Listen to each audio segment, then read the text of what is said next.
Artık içim yanmıyor. Yangınlara alıştı közüm. Yüreğim ateşin beşiği olsa da külüme sitem etmiyorum. Beni ancak ateş anlar, kavga anlar ve halkım. Taşın sabrını bilen halkım anlar.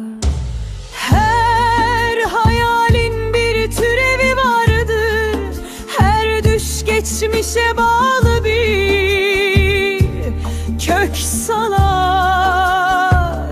Her çağın yenilenen hatıraları aynı yarayı başka adla çağırır.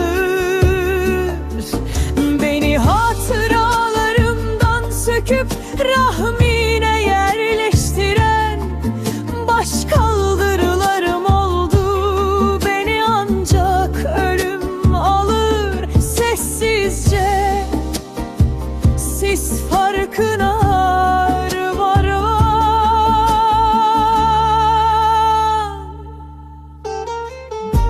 duruşumu sorgulama, yazdıklarımı da sorgulama. Ben sorgulardan geldim.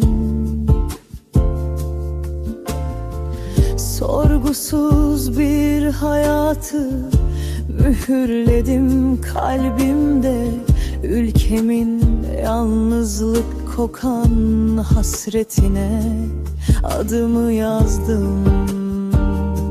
Sesimi bıraktım.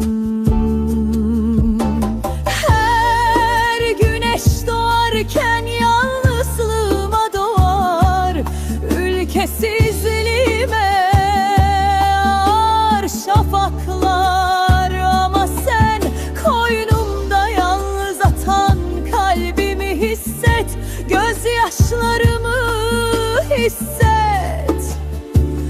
Beni hisset, çünkü ben adı konmamış bir yaranın sesiyim. Suskunluğa bırakılmış bir halkın nefesiyim. Külüm savrulsa da rüzgara, köküm toprağın en derin yerinde. Beni yok sanma ve bil ki bir gün adım söylenmese bile türkülerde çocukların dili